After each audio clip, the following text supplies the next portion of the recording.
Hello students, आज हम लोग केमिस्ट्री का रेडॉक्स अभिक्रिया के बारे में जानेंगे। इससे पहले जो है अभिक्रिया मतलब 5 होते हैं, 5 अभिक्रिया हम लोग कर चुके हैं। ठीक है, इसके बाद जो आगे है हम लोग को पढ़ना है वह है रेडॉक्स अभिक्रिया। ठीक है, रेडॉक्स अभिक्रिया क्या होता है? ऐसी अभिक्रिया जिसके दौरान अभिकारक उपचयित होता है जबकि दूसरा अपचयित होता है, उसे रेडॉक्स अभिक्रिया कहते हैं। यानी कि ऐसे अभिक्रिया जिसमें अभिकारक उपचयित होता है और दूसरा अपचयित होता है, उसे हम लोग रेडॉक्स अभिक्रिया कहते हैं। जब किसी अभिक्रिया के दौरान उपचयन की क्रिया एवं अपचयन की क्रिया एक साथ हो जाती है, इसी को हम लोग कहते हैं रेडॉक्स अभिक्रिया कहते हैं। कौन सा? रेडॉक्स अभिक्रिया। जैसे यहाँ देखिए ZnO प्लस C है, ZnO प्लस C। तो यहाँ देखिए यहाँ पे ऑक्साइड हो रहा है और यहाँ पे रेड्यूस्ड हो रहा है। ठीक है, यहाँ देखिए इसमें से ऑक्सीजन यह खो रहा है, ठीक है, और इधर आ रहा है। ठीक है ना, यानी कि इसमें क्या हो रहा है, दोनों अभिक्रिया एक ही साथ हो जाती है, तो हम इसे कहते हैं रेडॉक्स अभिक्रिया। यहाँ एक ही अभिक्रिया में उपचयन एवं अपचयन दोनों की अभिक्रिया होती है, इसीलिए कौन सी अभिक्रिया है? रेडॉक्स अभिक्रिया है। ठीक है, कौन सी अभिक्रिया है? रेडॉक्स अभिक्रिया। ठीक है, आगे है ऑक्सीकारक। क्या है ऑक्सीकारक? देखिए, वह पदार्थ जो अपचयन के लिए ऑक्सीजन देता है या उपचयन के लिए हाइड्रोजन को हटाता है, ऑक्सीकारक कहलाता है। यानी कि वह अभिक्रिया जो उपचयन के लिए ऑक्सीजन देता है, उपचयन के लिए ऑक्सीजन देता है और अपचयन के लिए हाइड्रोजन को हटाता है, इसे हम लोग ऑक्सीकारक कहते हैं। ऑक्सीकारक अभिक्रिया कहलाता है। अवकारक क्या है? देखिए, वह पदार्थ जो ऑक्सीजन के हटाने के लिए उत्तरदायी होता है। अवकारक क्या होता है? तो वह पदार्थ जो ऑक्सीजन को हटाने के लिए उत्तरदायी होता है अथवा अपचयन के लिए हाइड्रोजन देता है, अवकारक कहलाता है। क्या कहलाता है? अवकारक। ठीक है, क्या कहलाएगा? अवकारक कहलाएगा। यानी कि ऑक्सीजन को हटाने के लिए जो उत्तरदायी होता है और हाइड्रोजन को देता है, इसे हम लोग अवकारक कहते हैं। जैसे CuO कॉपर ऑक्साइड में अगर H2 अगर मिलाते हैं हाइड्रोजन को, अगर इसको गर्मी देते हैं, क्या हीट देते हैं, तो Cu क्या हो रहा है, इसमें से O को हटा रहा है और इधर देखिए हाइड्रोजन को ला देता है। ठीक है, यानी कि हाइड्रोजन को इधर से O को हटाकर ऑक्सीजन को और हाइड्रोजन के साथ मिक्स कर देता है, तो इसे हम लोग कहते हैं मतलब अवकारक या ऑक्सीकारक। ठीक है, यहाँ पे रिमूवल ऑफ ऑक्सीजन, यहाँ देखिए यहाँ से ऑक्सीजन हट गया और यहाँ पे ऑक्सीजन आ गया। ठीक है, तो ऐसे अभिक्रिया को हम लोग ऑक्सीकारक अभिक्रिया करते हैं। इसमें जो भाग लेता है उसको अवकारक कहते हैं। क्या कहते हैं? अवकारक। यहाँ उपरोक्त उदाहरण में CuO कॉपर ऑक्साइड का कॉपर में अपचयन यानी कि अपहरण होता है, अतः CuO कॉपर ऑक्साइड अपचयित पदार्थ है। चूँकि Cu यानी कि कॉपर ऑक्साइड अपचयन के लिए ऑक्सीजन प्रदान करता है, जिससे हाइड्रोजन ऑक्सीकृत होता है, अतः कॉपर ऑक्साइड ऑक्सीकारक है। हाइड्रोजन जल H2O में ऑक्सीकृत होता है, अतः यह एक ऑक्सीजन के यानी कि CuO कॉपर ऑक्साइड के हटने के लिए उत्तरदायी होता है। यानी कि H2 क्या है? हमारा अवकारक है। क्या है? अवकारक है। ठीक है, अगला है अब संरक्षण। क्या है? देखिए, संक्षारण। संक्षारण क्या है? देखिए, वह अभिक्रिया जिसमें हवा, जल, नमी से अभिक्रिया कर किसी धातु की सतह संक्षारित यानी कि गलने लगता है, गलन हो जाती है, तो ऐसी अभिक्रिया को संक्षारण कहते हैं। ठीक है, नोट देखिए, नोट में संक्षारण एवं जंग लगना दोनों अलग अलग चीज़ है। संक्षारण एवं जंग लगना दोनों अलग अलग चीज़ें है। संक्षारण अलग है और जंग लगना अलग है। जंग लगने में लोहे जैसी धातु की सतह संक्षारित हो जाती है। ठीक है, संक्षारण से बचाव, संक्षारण से बचाव के लिए नियम भी दिया है। जस्तीकरण कर सकते हैं, धातु की सतह को पेंट करके बचा सकते हैं, और धातु की सतह पर तेल लगाकर या ग्रीस लगाकर जो है हम लोग संक्षारण कर सकते हैं। ठीक है, देखिए संक्षारण अलग है, संक्षारण और जंग लगना दोनों अलग अलग चीजें हैं। ठीक है, अगला है विकृति गर्भिता। क्या है विकृति गर्भिता? भोजन में उपस्थित वसा एवं तेल का वायुजनित उपयोग, जिससे उसका स्वाद एवं गंध बदलकर बदबूदार हो जाता है। भोजन का इस प्रकार खराब होना जो है विकृत गर्भिता कहलाता है। ठीक है, क्या कहलाता है? विकृत गर्भिता कहलाता है। ठीक है, यानी कि भोजन में उपस्थित वसा और तेल में होता है, वायु से जब अभिक्रिया कर देती है तो वह स्वाद एवं गंध को बदल देती है और बदबूदार बना देती है। ठीक है, तो भोजन का इस प्रकरण इससे भोजन क्या होता है? भोजन का इस प्रकार खराब होने की जो प्रक्रिया है इसी को हम लोग विकृति गर्भिता कहते हैं। ठीक है, विकृति गर्भिता एक घटना है जब बहुत समय रखने के बाद वसा, तेलीय खाद्य पदार्थ उपचयित हो जाता है, जिससे उसका स्वाद बदल जाता है। ठीक है, यानी कि जो खाना बनाते हैं बहुत समय तक रखते हैं तो क्या होता है? वो क्या हो जाता है? तेलीय, उसमें वसा और तेलीय जो खाद्य पदार्थ हो जाता है वह उपचयित हो जाता है। क्या हो जाता है? उपचयित हो जाता है, यानी कि वायु से संपर्क में आने के कारण वह उपचयित हो जाता है, जिससे उसका स्वाद जो है बदल जाता है। वसा देखिए, वसा अथवा तेल में तैयार किया गया खाद्य पदार्थ, वसा अथवा तेल में तैयार किया हुआ खाद्य पदार्थ यानी कि खाने वाले पदार्थ जैसे सब्जी, चिप्स आदि को सकता है। यानी कि अगर वसा है या तेल है, ठीक है, तो खाना को बचाने के लिए, खाना को कुछ समय तक बचाने के लिए हम लोग या तो उसे वसा में या तो तेल में डुबाकर या गर्भिता से बचाने के लिए तेल में या वसा में रख सकते हैं। ठीक है, उपापचयित खाद्य पदार्थ का स्वाद बदल जाता है। विकृति गर्भिता भोजन खाने योग्य नहीं होता है, यानी कि उपापचयित के बाद खाने वाला जो पदार्थ होता है उसका स्वाद भी बदल जाता है और गंध विकृति गर्भिता के कारण उछलता जाता है, गंध आता है, जिससे हम खा भी नहीं पाते हैं। ठीक है, अगला है वसा एवं तेलीय खाद्य पदार्थ का विकृति गर्भिता से बचाव कैसे करेंगे? देखिए, वसा एवं तेलीय खाद्य पदार्थ को विकृति गर्भिता होने से बचाया जा सकता है अथवा इसकी दर को कम किया जा सकता है। इसको रोकने के लिए नियम मिल गया है। ठीक है, यानी कि विकृति गर्भिता यानी कि खाना खराब होने से बचाने के लिए इसकी कई वो विधि है जिससे हम लोग बचा सकते हैं। वसा एवं तेलीय खाद्य पदार्थ में एंटीऑक्सीडेंट डालने से इसे विकृति गर्भिता होने से बचाया जा सकता है। एंटीऑक्सीडेंट नामक एक पदार्थ होता है जिसको हम लोग डालेंगे भोजन में, वह खराब जल्दी नहीं होगा। दूसरा है खाद्य पदार्थों के पैकिंग के समय बर्तन में ऑक्सीजन गैस को हटाकर नाइट्रोजन गैस से भरा जाता है, इससे विकृति गर्भिता से बचाया जा सकता है।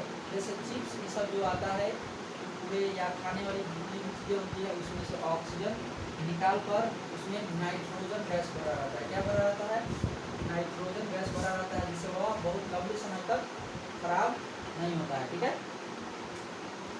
उपचयन की दर को कम करने के लिए वायु मुक्त बर्तन में खाद्य पदार्थों को रखने से विकृति गर्भित होने के दर को कम किया जा सकता है, यानी कि जल्दी खराब नहीं होगा। उसके बाद है खाद्य पदार्थों को विकृत गर्भिता से बचाने के लिए ऊष्मा एवं प्रकाश से दूर रखा जाता है। ठीक है, यानी कि ऊष्मा और प्रकाश से भी दूर रखेंगे फिर भी क्या हो जाएगा? खाद्य पदार्थ सुरक्षित रहेगा। खाद्य पदार्थ अगला है खाद्य पदार्थ को विकृति गर्भिता से बचाने के लिए उसकी दर को कम करने के लिए रेफ्रिजरेटर में रखा जाता है। अगर रेफ्रिजरेटर है तो उसमें खाना जो है जल्दी खराब नहीं होता है। रेफ्रिजरेटर मतलब फ्रिज में, एक तरह से फ्रिज में अगर हम खाना को रख देते हैं तो वो क्या होता है? वहाँ खराब जल्दी नहीं होता है। ठीक है, सबसे पहले तो क्या करना होगा, उसमें एंटीऑक्सीडेंट नामक एक पदार्थ आता है, इसको डाल देने से क्या हो जाएगा? खराब नहीं होगा। दूसरा नंबर पैकिंग करने के समय ऑक्सीजन को निकाल कर उसमें कौन सा गैस भरना होगा, नाइट्रोजन गैस भरना होगा। ठीक है, इससे वह लंबे समय तक स्टोर किया जा सकता है। उसके बाद है वायु मुक्त बर्तन में रखना होगा। ठीक है, वायु मुक्त बर्तन में भी अगर रखते हैं कोई भी चीज़ को, खाने वाली चीज़ों को, ठीक है, तो वह जल्दी खराब नहीं होता है। अगला है खाद्य पदार्थों को विपरीत गर्मिता से बचाने के लिए उष्मा एवं प्रकाश, उष्मा और प्रकाश से भी दूर रखेंगे फिर भी उसको बचाया जा सकता है। उसके बाद है रेफ्रिजरेटर, यानी कि फ्रीज में रख देंगे तो उसे हम लोग बचा सकते हैं खराब होने से। ठीक है, आगे देखिए, अगला है रासायनिक समीकरण को संतुलित करना।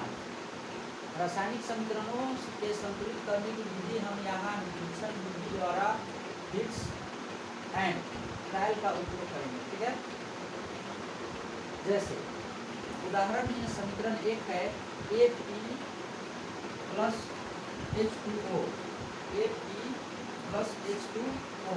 ठीक है, FeH2O, इसमें अगर बात करते हैं तो देखिए Fe3 याद कीजिए होगा Fe3O4 प्लस H2। ठीक है, वो लेते हैं। जैसे स्टेप 1 है, यह कल्पना करते हुए कि प्रत्येक सूत्र बॉक्स में है, उन्हें निम्न प्रकार से बॉक्स में लिखिए, निम्न प्रकार से बॉक्स में लिखिए। यह इसलिए कि बॉक्स के अंदर कोई भी बदलाव नहीं होना चाहिए, यह आपको ध्यान रखना है। जैसे अगर बात करते हैं Fe में, ठीक है, यहाँ देखिए FeH2O और यहाँ पे हो जाएगा Fe3O4 प्लस क्या है H2। ठीक है,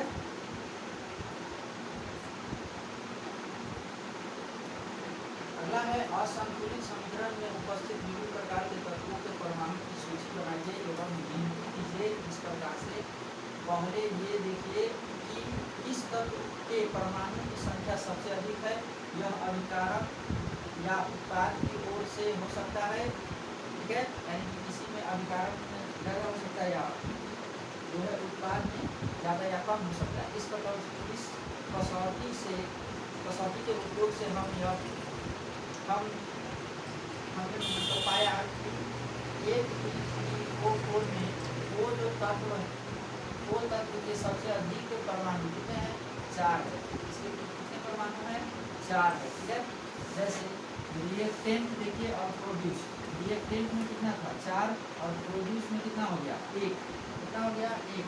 ऑक्सीजन के परमाणुओं की संख्या को बराबर रखने के लिए हम लोग H2O के साथ गुणांक 4 लगाते हैं, जिससे इस प्रकार हो जाएगा 4H2O। ठीक है, 4H2O यहाँ जो दिया रहता है 4H2O, यहाँ एक छिपा रहता है। ठीक है, अगर इसमें गुना हो जाता है तो 4 गुने 1 इक्वल टू 4, यानी कि इधर भी परमाणु की संख्या क्या हो जाएगी, सेम हो जाएगी। ठीक है, हो जाएगी सेम, तो लिखेंगे तब हमें यह समीकरण प्राप्त होगा। तो क्या होगा, देखिए Fe प्लस 4H2O, उसके बाद क्या बनेगा, देखिए Fe3O4 प्लस H2। ठीक है, क्या बनेगा H2। यानी इस प्रकार से हम लोग रासायनिक समीकरण को संतुलित कर सकते हैं। अगला उदाहरण है तीसरा नियम है कि अगला अधिकतम परमाणु वाला तत्व एक ही है, जिसे ठीक उसी नियम से संतुलित करना होगा। जैसे रिएक्टेंट में देखिए Fe में कितना है 3 है, और इधर जब प्रोडक्ट में आ जाएगा तो क्या हो जाएगा 1 हो जाएगा। अभिकारक की ओर Fe के साथ गुणांक 3 लगाने पर 3Fe प्राप्त होते हैं, तब समीकरण होगा 3Fe प्लस 4H2O। ठीक है, इधर भी हमारा सेम हो जाएगा और इधर भी सबका जो परमाणु है सब सेम हो जाएगा। देखिए Fe3 इधर है, Fe3 इधर हो जाएगा। उसके बाद आते हैं O4, यहाँ देखिए O4, तो यहाँ 4 में 1 से गुना करेंगे तो O4 हो जाएगा। उसके बाद आता है H2O प्लस H2। ठीक है, चौथा है अंत में हम दोनों पक्षों के हाइड्रोजन परमाणु को संतुलित करना है। अब हमें प्राप्त नए समीकरणों में देते हैं कि अभिकारक में हाइड्रोजन यानी कि 4H2 के रूप में है एवं उत्पाद में H2 के रूप में है। यानी कि अगर बात करते हैं अभिकारक में 4H2O है और उत्पाद के रूप में कितना है H2, ठीक है। यानी कि यहाँ पे 4 गुना 8 हाइड्रोजन की संख्या कितना है, हाइड्रोजन का परमाणु कितना है 8, यहाँ कितना है 2, अब कितना कम रहा है 6 को करना है, कितना करना है 6। तो अब इसको कैसे संतुलित करना है इसको देखते हैं। जैसे ये 10 में देखिए कितना है 2 है, कितना है 2, अब प्रोडक्ट में कितना है 8 है। देखिए यहाँ अब पहले की तरफ बाई और 2 और दाई और 8 नहीं लगाएंगे, बल्कि अब 8 और 2 के गुणांक प्राप्त करेंगे, ठीक है। इससे भाग करेंगे तो कितना आ जाएगा 4, तो गुणांक 4 होगा। तो दाई और हाइड्रोजन के साथ लगाने से परिमाण 4 बराबर 8 प्राप्त होता है। कितना प्राप्त होगा 8 प्राप्त होगा। तब समीकरण होंगे क्या हो जाएगा, तो 3H3 प्लस 4H2O कितना हो जाएगा 8E3O4 प्लस हो जाएगा 4H2, ठीक है। तो अब हम यह देखते हैं कि अब समीकरण पूरी तरह से संतुलित हो गया है। इसमें एक एक करके संतुलित करना पड़ता है, इसमें एक एक कम रहा है, ठीक है। तब जाकर क्या होगा संतुलित होगा। जैसे यहाँ 1 यहाँ 3 से अगर 1 में गुना कर देते हैं, यहाँ 3 आ जाएगा, यहाँ देखिए। इसके बाद है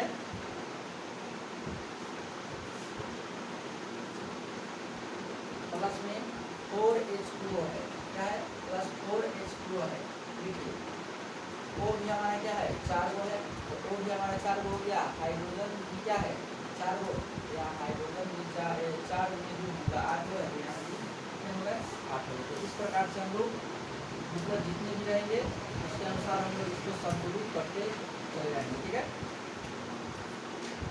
और आगे आते उदाहरण 2 में। जैसे देखिए उदाहरण 2 में क्या कर रहा है कि अब हम एक नए समीकरण को निरीक्षण विधि द्वारा मिक्स एंड ट्रायल से हल करने की कोशिश करते हैं। मिक्स एंड ट्रायल मतलब होता है अपने से उसमें लगाकर, मतलब कोई नियम नहीं, मतलब अपना से उसको संतुलित करना है अपने मन से। जैसे HNO3 प्लस CaOH का क्या है होल ट्वाइस है, क्या है होल ट्वाइस।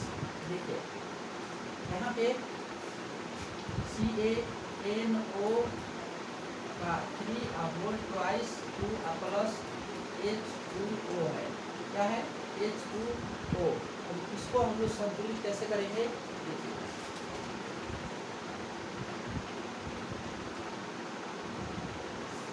उदाहरण में एक में ऊपर दिए गए समीकरण को देखने से ज्ञात होता है कि यौगिक के सबसे अधिक 2 परमाणु अणु है। कितने परमाणु अणु है 2 परमाणु अणु है। संतुलित करने के लिए हमारे पास LHS में 1 तथा RHS में 2 अणु है, ठीक है। LHS में 1 है और RHS में 2 है। LHS बराबर होता है left hand side, left hand side, ठीक है। RHS बराबर होता है राइट हैंड साइड, क्या होता है राइट हैंड साइड, ठीक है। तो अब ये दोनों आपस में क्या होना चाहिए बराबर होना चाहिए, ठीक है। जैसे अगर यहाँ रिएक्टेंट में बात करें, देखिए NO3 यहाँ 3 है, इसका कितना है 2 है, और NO3 का यहाँ पे क्या है 1 है, क्या है 1 है। चलिए इसको देखते हैं।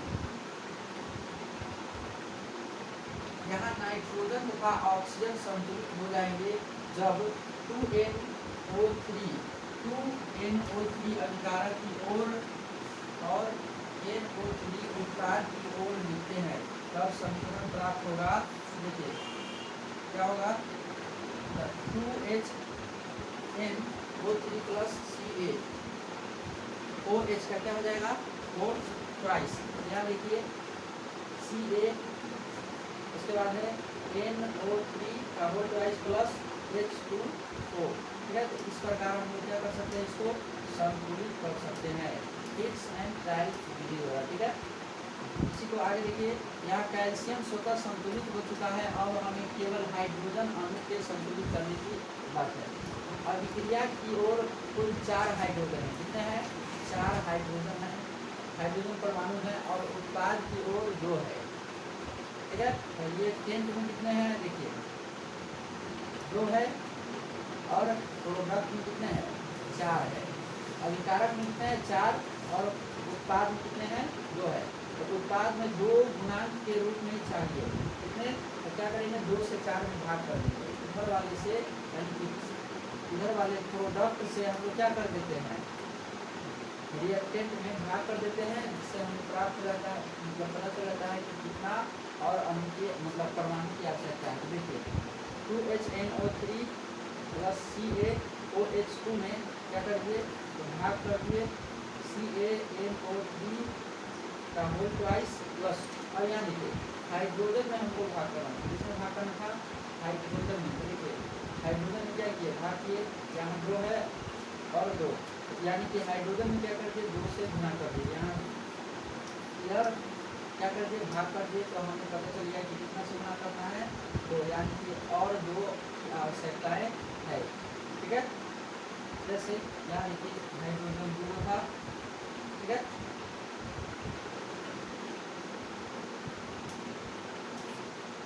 चलिए इसका तीसरा नियम समझिए। देखिए इस समीकरण में अब करने के लिए कुछ नहीं है, इसीलिए इसमें उपस्थित विभिन्न तत्वों के परमाणुओं की गिनती करना तथा उसकी सूची बनाने पर हमें प्राप्त होगा। इस तत्व ऑक्सीजन में अभिकारक 8 था, उत्पाद में 8 हो गया। नाइट्रोजन में क्या था, 2, इधर भी 2 हो गया। कैल्शियम में 1 था, तो इधर भी 1 हो गया उत्पाद में। हाइड्रोजन में 4 था, तो इधर भी क्या हो गया था। इस प्रकार हम देखते हैं कि समीकरण संतुलित हो चुका है। तो 2HO3 प्लस CaOH का होल ट्वाइस, अभी तो Ca कैल्शियम और नाइट्रस ऑक्साइड यहाँ हो गया, यानी कि सब अब क्या हो गया, इधर वाले उत्पाद और अभिकारक के जितने भी परमाणु हैं सब क्या हो गए, संतुलित हो गए, यानी कि बराबर हो गए, ठीक है। यहीं तक चैप्टर 1 का खत्म हो गया। अब हम लोग जो आगे पढ़ेंगे वह नेक्स्ट है, इसके क्वेश्चन आंसर को देखेंगे और अगला चैप्टर में लिखेंगे। अगला जो चैप्टर है इसके बाद का जो चैप्टर है, पहले इसका प्रश्न उत्तर यानी क्वेश्चन आंसर्स को देखेंगे। क्वेश्चन आंसर्स जितने भी हैं, ठीक है, लघु उत्तरीय, अति लघु उत्तरीय से लेकर जो है लघु उत्तरीय और दीर्घ उत्तरीय और 1 लाइनर के क्वेश्चन को हम लोग हल करेंगे, ठीक है।